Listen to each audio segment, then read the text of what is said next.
주님께서 여러분과 함께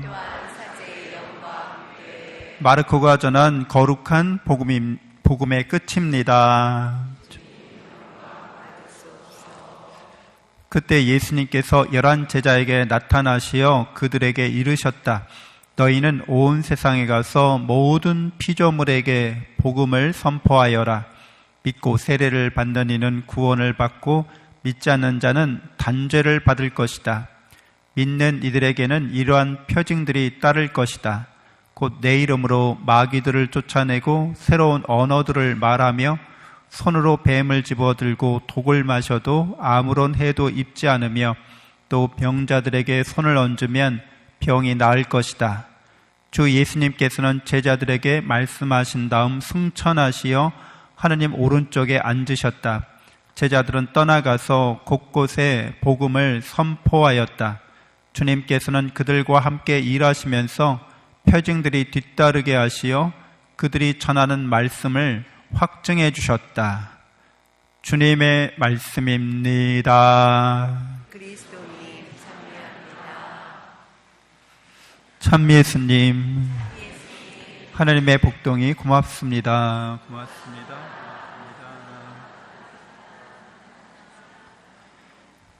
네, 여러분은 어디에서 오신 분들이죠?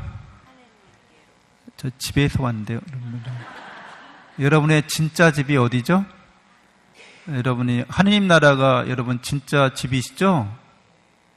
하느님에게서 오신 분들이죠? 이제 어디로 가실 거예요? 하느님 나라로, 하느님께로 이제 가십니다. 예수님께서 오늘 승천하셔서 당신을 보내신 아버지께로 다시 되돌아가셨습니다.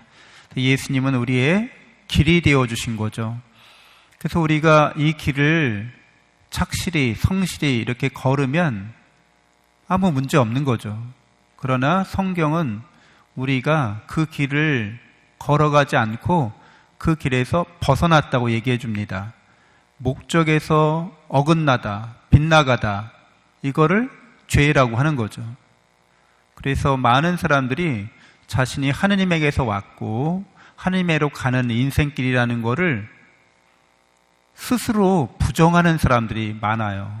불신하는 사람들이 많습니다. 우리는 이 상태를 죄의 상태에 있다라고 보는 거죠. 우리는 우리가 하느님에게서 왔고 하느님께로 돌아간다고 할 때 왜 그런지 하느님과의 관계 안에서 내가 누군지 알게 되는 거죠. 그러니까 하느님의 영원한 사랑 안에서 내가 누군지가 드러나는 겁니다.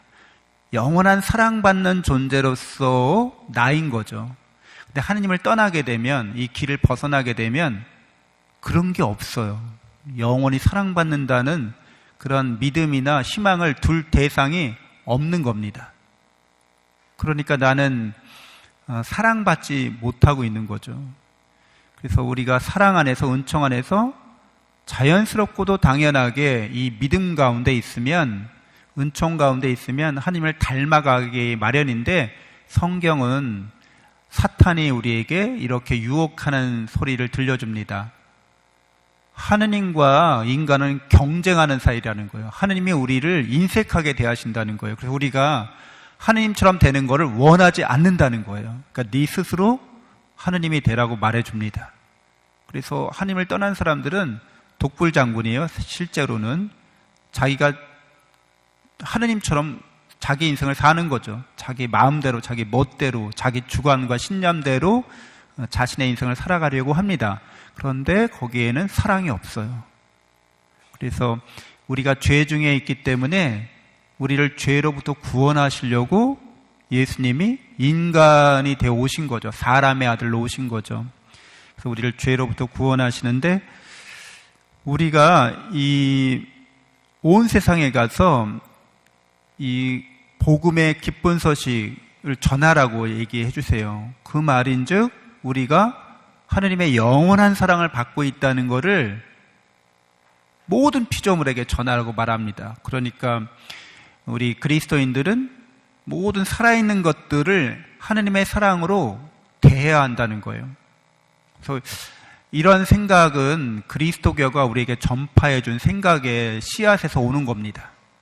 오늘날에 여러분 동물 보호권 있잖아요. 혹시 여기 보신탕 드시는 분들 있으신가요? 요즘에는 잘 안 드시죠. 네, 뭐 10년 전, 20년 전만 해도 보신탕 가게 지금보다 많았는데 저희도 어렸을 때는 동네에서 개를 잡았어요. 그러면은 정말 무자비하게 개를 잡았습니다. 개의 고통은 아랑곳하지 않아. 근데 오늘날에는 우리가 도축을 하더라도 고기를 먹어야 하기 때문에 도축을 하더라도 최소한 어떻게 하려고 그래요? 고통을 최소한 시키려고 하죠. 우리가 필요해서 먹지만 동물을 사랑하는 마음으로 고통을 최소화시키겠다는 마음을 갖는 거예요. 약자를 보호한다든가 인권의 개념이라든가 이런 것들은 다 어디서 온 거예요? 그리스도교에서 온 겁니다. 그리스도교의 이외에는 근거를 찾을 수 없는 사상들이에요. 이런 것들이 모든 피조물에게 복음을 전하라는 말씀입니다. 모든 살아있는 것들이 사랑 안에서 살도록 하라는 거죠. 사랑 안에서 이 세상을 마치도록 하라는 거죠. 믿는 사람들은 구원받는다는 거예요. 근데 믿고 어떻게 하라고요? 세례받으라는 거예요. 아니 믿으면 됐지 뭐 굳이 세례받을 필요 있습니까? 하나님 나를 사랑한다는 걸 믿고 살면 되지 왜 세례는 받아야 돼요? 하느님의 사랑은 나와의 그런 1대1의 관계예요. 사랑은 다 이렇게 1대1의 관계죠. 하느님과 나와의 관계예요. 그렇지만 이 하느님의 사랑은 서로 간에 사랑하는 공동체적인 사랑이기도 합니다. 그러니까 내가 세례를 받아야지만 하느님을 사랑하는 공동체 안에 들어가는 게 된다는 뜻이 됩니다. 그러니까 여러분들이 교회에서 이렇게 세례받고 신자 공동체를 이룬 것은 내가 하느님을 사랑하는 사람들끼리 서로 모여서 사랑의 공동체를 이루기를 원하시는 하느님의 뜻에 순종하는 거죠.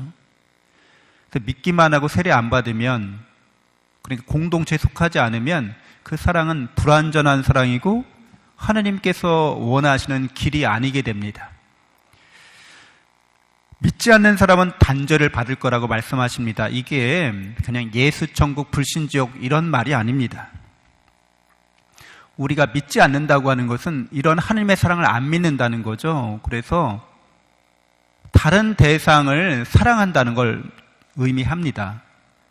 그리고 구원받지 못한다고 하는 것은 여러분이 구원의 길에 여러분이 들어섰기 때문에 여러분이 사랑을 받고 은혜를 받아서 점점 더 하느님께 가까이 나가고 하느님을 닮아간다는 게 구원이에요.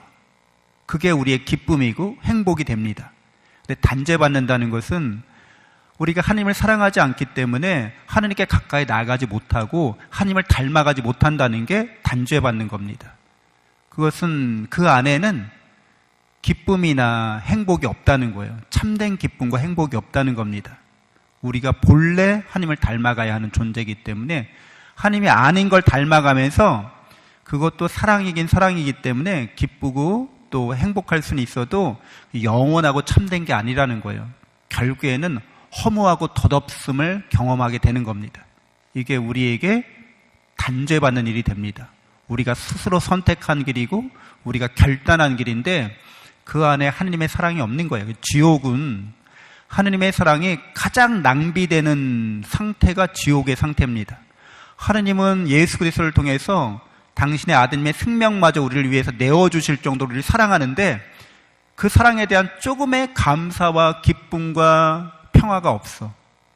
그거 말고 다른 대상을 열렬하게 추구하는 상태예요. 다 헛된 거죠. 다 허망한 겁니다. 근데 그걸 위해서 목숨까지 바치려고 그래.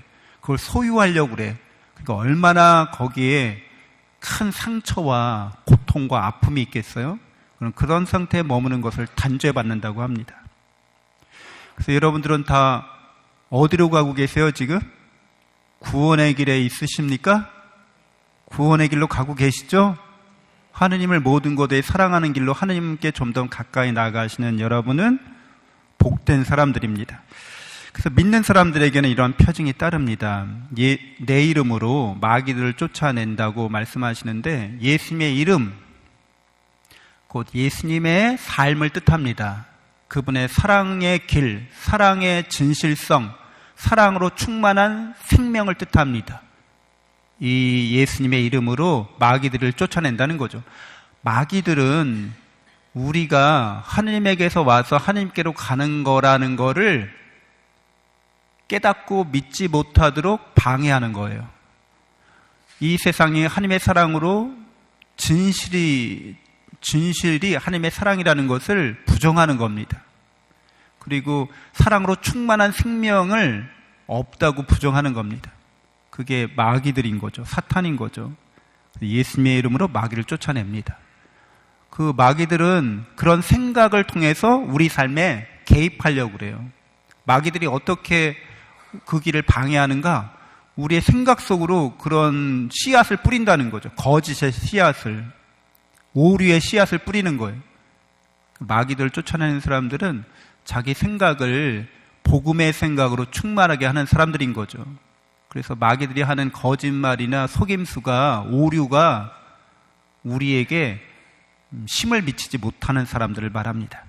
새로운 언어들을 말하는 거죠. 이게 뭐 방언이라고 그래서 뭐 이렇게 울랄라 이렇게 그렇게 하는 방언이기보다도 새로운 언어의 핵심은, 본질은 뭐냐면 사랑의 말을 한다는 거예요. 영원한 사랑의 말을 하는 거를 뜻합니다. 말한다고 하는 건요, 생각을 뜻해요. 우리의 생각은 뭘로밖에 표현할 수 없어요? 여러분의 아이디어나 생각은 뭘로밖에 표현할 수 없어요? 여러분의 말로 표현되는 거거든요. 말은 곧 생각인 거예요. 우리는 우리가 생각하고 우리가 말하는 인생의 집을 짓고 사는 거예요. 우리의 영혼이 그 집에 들어가 산다고요. 우리의 사고방식, 우리의 언어방식이 우리의 삶을 그렇게 만들어가는 걸 말합니다. 새로운 언어들을 말하는 사람들은 하나님의 사랑으로 집을 짓는 사람들인 거예요. 하나님의 사랑으로 인생을 살아가는, 인생의 집을 짓는 사람들, 그리고 그 안에 거하는 사람들을 뜻합니다. 그러니까 세상 사람들은 영원한 사랑의 집을 짓지 않기 때문에 뭔가 이 세상에서 겪게 되는 여러 가지 일들이 혼란과 무질서를 가져옵니다. 그래서 뭐가 불평이네, 불만이네, 뭐 절망을 겪네, 어쩌고 저쩌고 하는데, 그리스도인들은 영원한 사랑과 은총 가운데서 영원한 생명과 행복을 사는 사람들로서 말한다는 거죠. 그래서 손으로 뱀을 집어들고 독을 마셔도 아무런 해도 있지 않는다라고 말씀하십니다. 우리가 죄악에 물든 세상을 살지만 죄악의 힘이 우리를 어쩌지 못한다는 거예요. 여러분은 죄악의 힘을 이기는 사람들이라는 거죠.